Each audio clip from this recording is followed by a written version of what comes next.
اعوذ باللہ السمیع العلیم من الشیطان اللعین الرجیم بسم اللہ الرحمن الرحیم الحمد للہ الذی لا یبلغ مدحتہ القائلون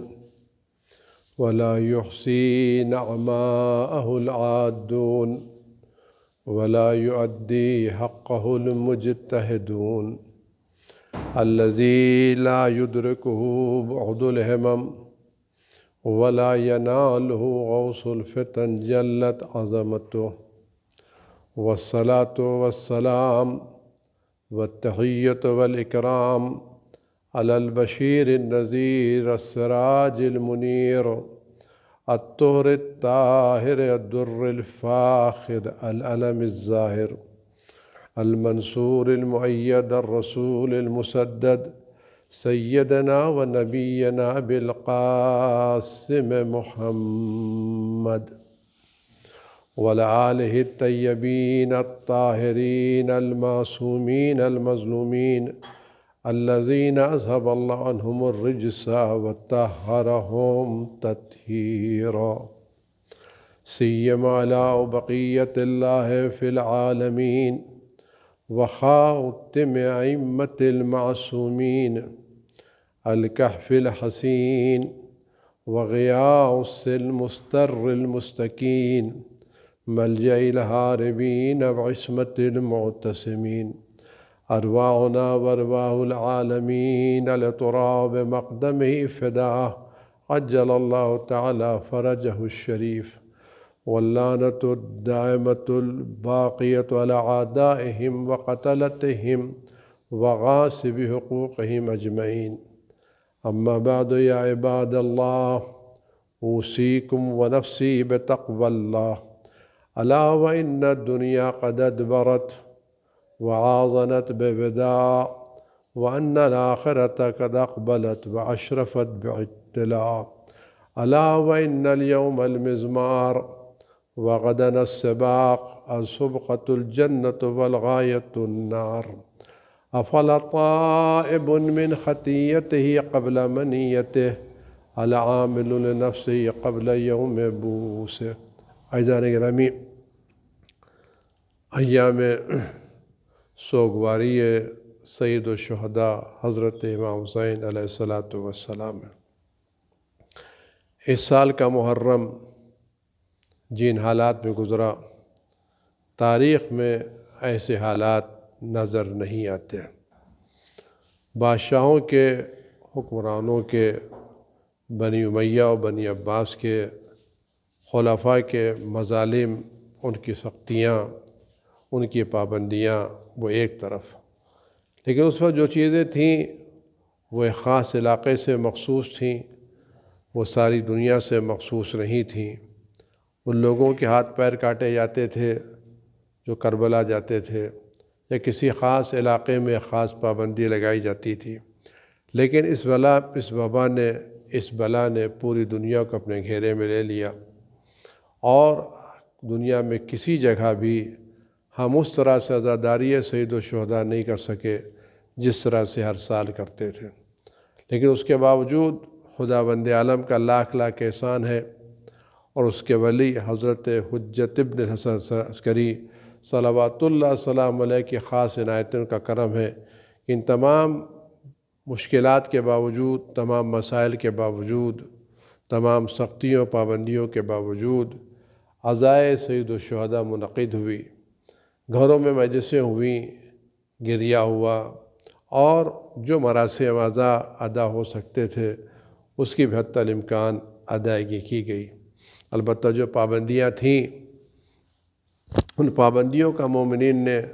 خاص خیال رکھا، لیکن یہ بات میں آپ سے عرض کروں کہ ان حالات میں ہمیں افسوس تو ضرور کرنا چاہیے کہ ہم اس طرح سے عزاداری سید الشہداء نہیں کر سکے جو ہماری خواہش تھی اور جو کرنا چاہیے تھا، لیکن یہ گھرانہ کریم گھرانہ ہے، اور اس کریم گھرانے نے ہم کو یہ سبق سکھایا کہ ہم ان حالات میں بھی عزاداری سید الشہداء کر سکیں، اور دنیا کو اسی کے ساتھ ساتھ سارے عزاداروں نے یہ پیغام بھی دیا ہے کہ دنیا میں کوئی بھی مصیبت آئے، کوئی بھی بلا ہے، کوئی بھی سختی ہو، کیسے ہی حالات ہوں، کیسی حکومتیں ہوں، عزاداری سید الشہداء بند نہیں ہو سکتی، عزاداری شہداء تعطیل نہیں ہو سکتی۔ یہ وجہ آپ دیکھیں، بہت سے ایسے مذاہب ہیں جن کے پروگرام ان دنوں میں صحیح طور سے نہیں ہو پائے، لیکن عزاداری شہزادہ ہوئی اور عدد کے اعتبار سے پہلے سے بہتر ہوئی۔ گھروں میں مجالسیں ہوئیں، گریہ ہوا، پروگرام ہوئے، مراسم عزا ہوئے اور قاعدے سے ہوئے، اور اس سال لوگوں نے کچھ زیادہ خلوص کے ساتھ عزاداری سید الشہداء میں شرکت کی۔ خدا ان تمام عزاداروں سے اس عزاداری کو قبول فرمائے اور اس عزاداری کو ان کے لیے ذخیر آخرت قرار فرمائے، اور اس عزاداری کے تعلق سے جو قلبی تکلیف پہنچی ہے، اس قلبی تکلیف کا خدا بند عالم ان عزاداران سید الشہداء کو اجر عظیم عطا فرمائے، اور ہم خدا بند عالم کی بارگاہ میں حسین مظلوم کے واسطے سے اور ان کے اصحاب مظلوم کے واسطے سے دست بدعا ہے کہ ان کے خون پاک کے صدقے میں، ان کے قربانیوں کے صدقے میں یہ بلا جلد از جلد پوری دنیا سے دور ہو جائے،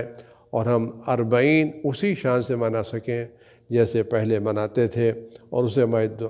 دعا ہے خدا کی بارگاہ میں، پروردگار اس سال بہت سے لوگ کربلا کے میدان میں امام حسین کی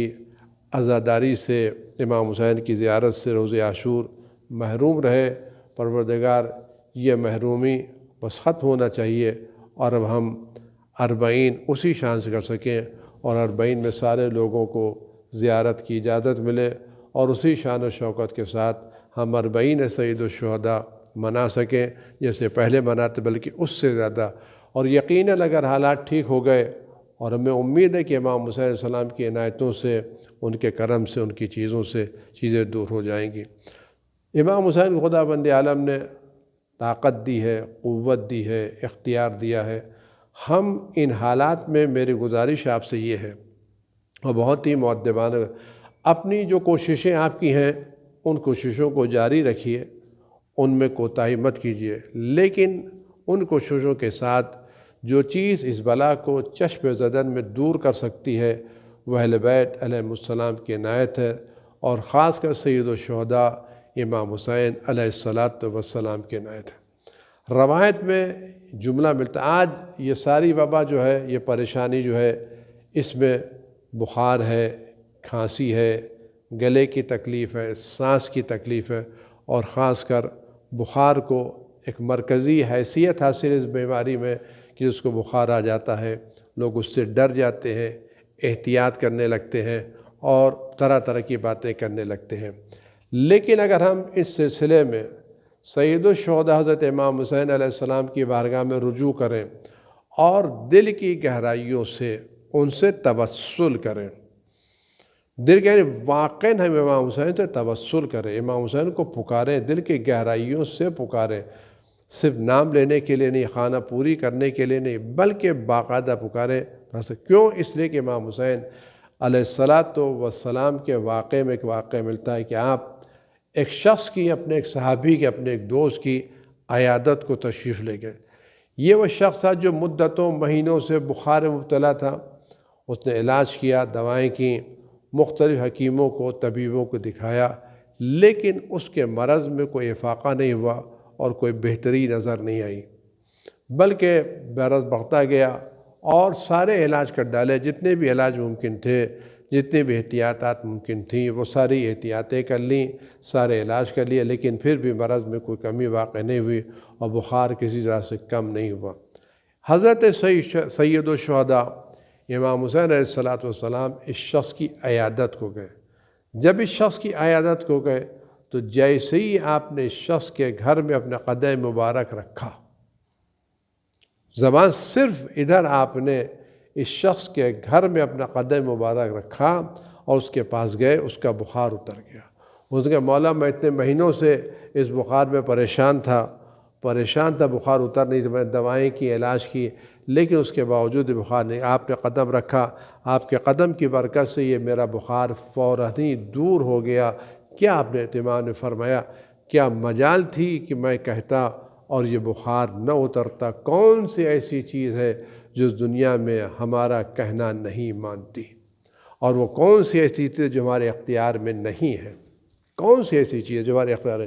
زیارت جامعہ کے بعد ذل کل شیء لکم، دنیا کی ساری چیزیں آپ کے اختیار میں ہیں، سب آپ کے سامنے تسلیم ہے۔ کیا زمین، کیا آسمان، کیا ہوا، کیا فضا، کیا بیماریاں، کوئی ایسی چیز نہیں ہے جو امام حسین اور باقی ائمہ معصومین علیہ السلام کے حکم کے سامنے تسلیم نہ ہو۔ کتنے ایسے لا علاج مرض ہیں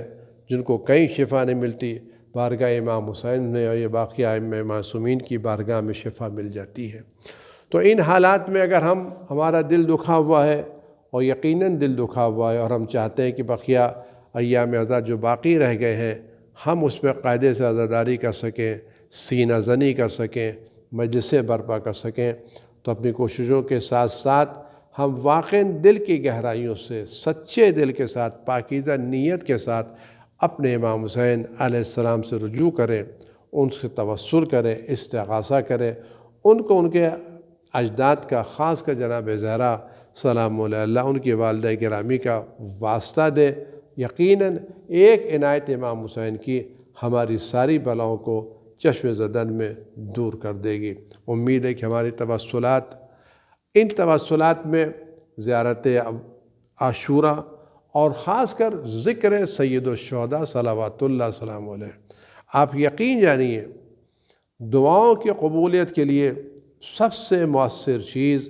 امام حسین کے مصائب کا تذکرہ اور ان آنکھوں سے دعا مانگنا جو اشک غم حسین سے مالا مال ہے۔ جن آنکھوں میں اشک غم حسین ہے اور جو آنکھیں اشک غم حسین سے مالا مال ہے، اگر ان اشک بھری آنکھوں سے ہم ذکر سید الشہداء کرنے کے بعد، امام حسین کو واسطہ قرار دینے کے بعد اگر ہم اس وقت ان سے دعا مانگیں تو خدا ان آنسوؤں کو ضائع نہیں کرے گا۔ لیکن ان تمام چیزوں کے باوجود اب ہماری ذمہ داری کیا ہے؟ عشرہ گزر گیا، محرم ہو گیا، آیا ہماری ذمہ داری صرف مصائب بیان کرنا ہے؟ یقیناً یہ بہت بڑی سعادت کی چیز ہے۔ اب ہماری ذمہ داریاں کیا ہیں؟ اس وقت ہماری ذمہ داری امام حسین کے پیغام کو، امام حسین کے مشن کو، امام حسین کی تعلیمات کو دوسروں تک پہنچانا ہے۔ اور میری دعا دل کی گہرائیوں سے یہ ہے، اور خدا کے بندے عالم کی بارگاہ میں سید الشہداء کا واسطہ دے کر کے دعا کرو، پروردگار عزاداری کو، سوگواری کو، ان مجلسوں کو اس وبا کے الزام سے محفوظ رکھنا، اس بلا کی تہمت سے پروردگار اس عزاداری پر اس بلا کی تہمت نہ لگنے پائے کہ یہ مرض اس عزاداری کی بنا پر پھیل گیا، لوگوں نے مجلسیں کی، مجلسوں میں آئے اور احتیاطات نہیں کی، اس بنا پر یہ مرض اس محلے میں، اس علاقے میں پھیل گیا۔ میں بارگاہ خدا بند متعال میں امام حسین کے خون پاک کا واسطہ دے کر کے، ان قطرات کا واسطہ دے کر کے جو امام حسین کے خون پاک کے زمین پر گرے، اور اس خون پاک کا واسطہ دے کر کے جو حسین نے کربلا کے میدان میں اپنے چہرے پر ملا، اور اس حالت کا واسطہ دے کر کے جو امام حسین میدان کربلا میں جو طاری ہوئی تھی، اور اس وقت کا واسطہ دے کر جب حسین میدان محشر میں خدا کی بارگاہ میں پیش ہو گئے، میں خدا کی بارگاہ میں دست بدعا پروردگار اس عزاداری سید الشہداء کو، ان ماتمداریوں کو، ان مجلسوں کو، ان مراسم عزا کو اس بلا کے الزام سے اور تہمت سے محفوظ رکھنا، بلکہ لوگوں کی احساس عزاداری دلا دے اور لوگوں کے احساس ہو جائے کہ عزاداری اس مرض میں کمی کا سبب ہے، مرض کے پھیلنے کا سبب نہیں ہے۔ مجھے جو بات اس وقت آپ خدمت میں بڑے ادب کے ساتھ گزارش کرنی وہ یہ ہے کہ اگر کسی شخص نے نہایت عمدہ باغ لگایا، پھول لگائے، پیڑ لگائے، بہترین عمدہ قسم کا ایک نایاب، ایک عظیم ترین باغ اس نے لگایا جس کے پھول نایاب تھے، جس کے پتے نایاب تھے، جس کی خوشبو نایاب تھی، جو اپنے میں بے مثل و بے نظیر تھا۔ ظالموں نے، حاکموں نے، لوگوں نے اس پھول کی کلیاں کلیاں مسل ڈالیں، ڈالیاں ڈالیاں توڑ ڈالیں، برباد کر ڈالا، مسمار کر ڈالا، اور کسی ایک کی نہیں سنی۔ آیا ہماری ذمہ داری اس وقت صرف یہ کہ ہم ان مظالم کا تذکرہ کریں جو اس باغ پر گزرے، کس طرح سے پھول توڑا گیا، کس طرح سے پتی توڑی گئی، کس طرح سے شاخوں کو توڑا گیا، کس طرح سے چیزوں کو پامال کیا گیا، کون کون پامال کرنے والا تھا، اس کے پیچھے منصوبہ کیا تھا، اس کے پاس چیزیں کیا تھیں؟ آیا ہماری ذمہ داری صرف یہی ہے؟ یقیناً یہ کام کرنا، اگر ہم نے یہ کام نہیں کیا تو ایسے دوسرے باغ بھی جلا دیے جائیں گے، مسمار کر دیے جائیں گے۔ لیکن ہمیں اس طرح کے باغات کو، اگر ہم چاہتے ہیں کہ اس طرح کا دوسرا کوئی باغ پھر مسمار نہ ہو، اس طرح کا کوئی باغ پھر پامال نہ ہو، تو ہمیں ان مظالم کو باقاعدہ سند کے ساتھ بیان کرنا چاہیے اور جزیات کے ساتھ بیان کرنا چاہیے۔ کس نے پتی توڑی، کس نے پھول کا گلا کاٹا، کس نے شاخ کاٹی، کیوں کاٹی، ہمیں ان سب کو جزیات کے ساتھ بیان کریں۔ کوئی جزیات ہمیں چھوڑنا نہیں چاہیے، اور جن لوگوں نے یہ مظالم ڈھائے ہمیں ان کے تعلق سے ذرہ برابر نرم گوشہ نہیں اختیار کرنا چاہیے۔ اگر ہم نے ان مظالم کے بیان کرنے میں ذرہ برابر بھی نرم گوشہ اختیار کیا تو دنیا کی سیاست کامیاب ہو جائے گی۔ وہ کامیابی ہوگی کہ ان ظالموں کا وہ چہرہ جو بدترین ہے، جو بدنما ہے، جو خبیث ترین چہرہ ہے، اس پر کچھ لوگ پالش لگا دیں گے اور وہ چہرے صحیح طور سے سب کے سامنے نہیں آ پائیں گے۔ کچھ لوگوں کی کوشش یہی ہے کہ جو لوگ ان مظالم میں شریک تھے کسی طرح سے ان کے دامن سے ان دھبوں کو مٹا دیں اور ان کے چہروں سے ان خباثتوں کو دور کر دیں۔ لہذا ہماری پوری کوشش ہونا چاہیے، یہ ہماری شرعی اور اخلاقی مذہبی ذمہ داری ہے کہ ہم ان مظالم ڈھائنے والوں کے ساتھ ذرہ برابر نرم گوشہ نہ رکھیں اور پوری امانت داری کے ساتھ جزیات کے ساتھ بیان کرتے رہیں، تاکہ دنیا کو پتہ چلے کہ ان کے چہرے کیسے تھے اور ان کے چہرے ایک مثال بنے، تاکہ باقیہ لوگ اس طرح کی حرکتیں نہ کر سکیں۔ لیکن اسی کے ساتھ ساتھ کیا ہماری ذمہ داری یہ نہیں ہے؟ میں آپ سے سوال کرنے میں دیں کہ ہم جہاں ان باغ کے پامال کرنے والوں کے مظالم کا تذکرہ کریں، وہاں کیا ہماری یہ ذمہ داری نہیں ہے کہ ہمیں موقع مل جائے تو ہم اس طرح کا باغ لگانے کی کوشش کریں، پھر وہی پھول کھلائیں، پھر وہی پیڑ لگائیں، پھر وہی درخت لگائیں، پھر اس باغ کو آباد کریں، لہلہائیں، سرسبز کریں، شاداب کریں؟ آیا ہماری یہ ذمہ داری ہے یا نہیں؟ کیا صرف ہماری ذمہ داری اس باغ پر ہونے والے مصائب کو بیان کرنے پر ختم ہو جاتی ہے، یا اس ذمہ داری کے ساتھ ساتھ ہماری ذمہ داری اس باغ کو آباد کرنا بھی ہے؟ اس باغ میں انہی پھولوں کو کھلانا ہے جو پھول توڑ دیے گئے تھے، انہی درختوں کو لگانا ہے جو کاٹ دیے گئے تھے، انہی پتیوں کو لگانا ہے جو مسمار کر دی گئی تھی، اسی انداز بتانا ہے۔ کیوں؟ اگر ہم نے یہ کام کیا اور ہم نے باغ لگا لیا اور ٹھیک سے باغ لگا لیا تو ہمارا باغ لگانا ان تمام لوگوں کی سیاست کو ناکام ہونے کا اعلان کر رہا ہے جو باغ کو مٹانا چاہ رہے تھے۔ لیکن اگر ہم نے باغ نہیں لگایا، اس سے مظالم بیان کیے، تو لوگ کہیں گے کہ ہم نے جو باغ مٹانا چاہا تھا ہم نے تو باغ مٹا دیا اور ہم اپنے مقصد میں کامیاب ہو گئے، تم باغ نہیں لگا پائے۔ لیکن اگر ہم وہ باغ لگا دیں، پھر وہی پھول کھلا دیں، پھر وہی پتیاں لگا دیں، پھر وہی درخت لگا دیں، تو کیا ہوگا؟ ہمارا یہ باغ لگانا اعلان ہے ان تمام لوگوں کی شکست فاش کا جو اس باغ کو مسمار کرنا چاہ رہے تھے۔ اسی طرح گرامی ہماری ذمہ داری یقیناً ہے، مصائب سید الشعب کا ذمہ داری ہے، شرعی فریضہ ہے، اس پہ ذرہ برابر کوتاہی نہیں کرنا چاہیے، یہ بہت بڑا کام ہے۔ لیکن اسی کے ساتھ ساتھ ہماری ذمہ داری یہ بھی ہے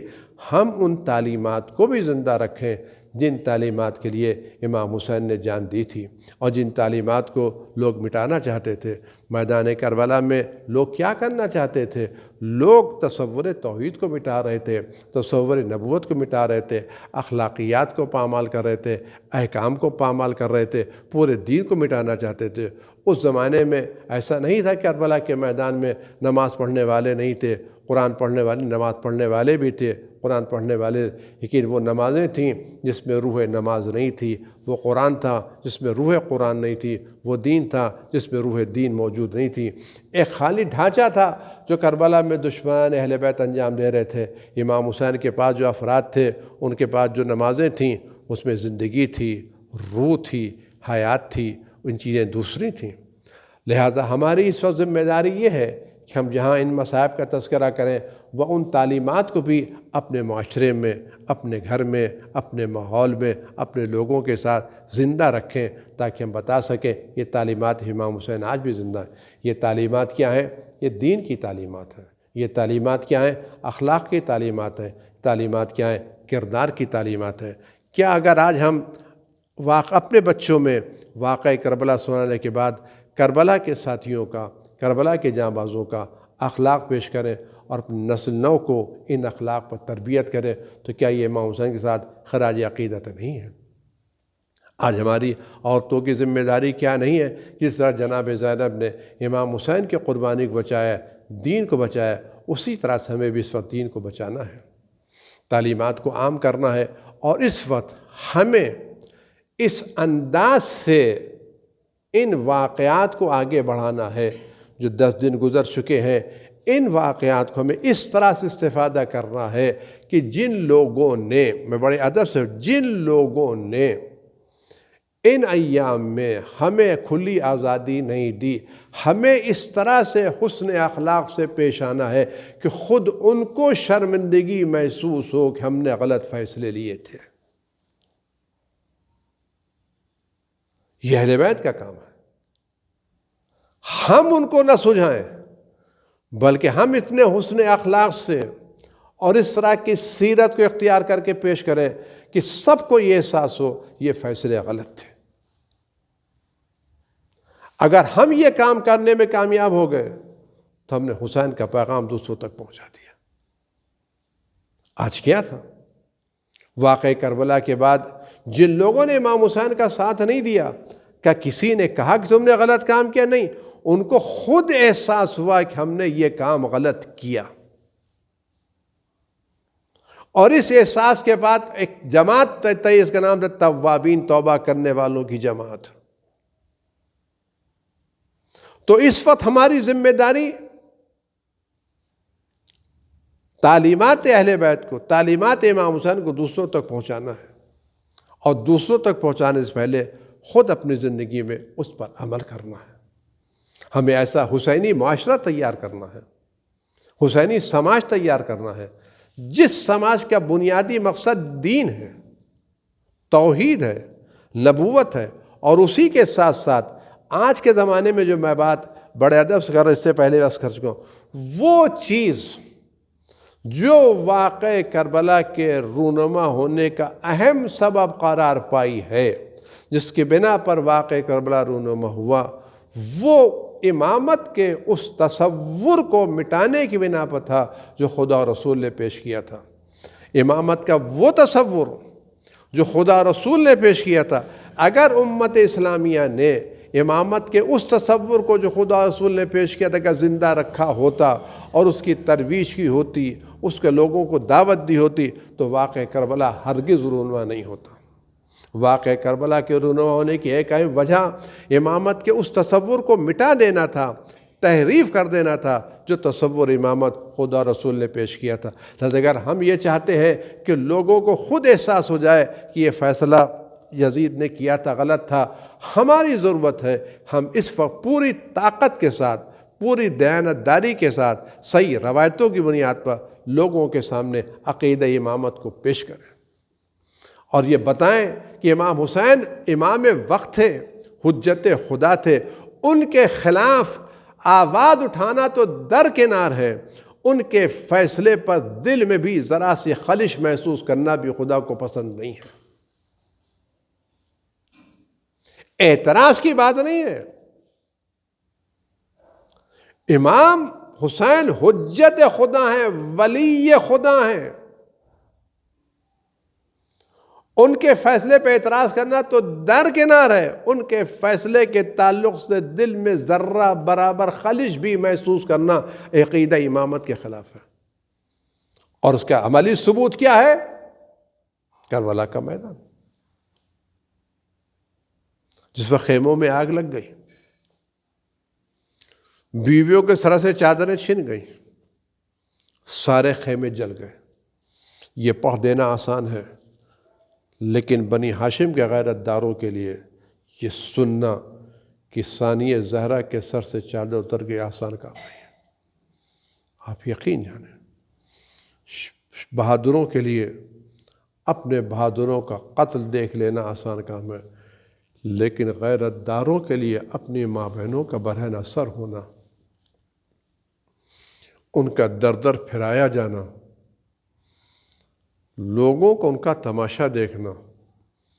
یہ بڑا سخت مرحلہ۔ اسے سید سجاد ہمیشہ فرماتے تھے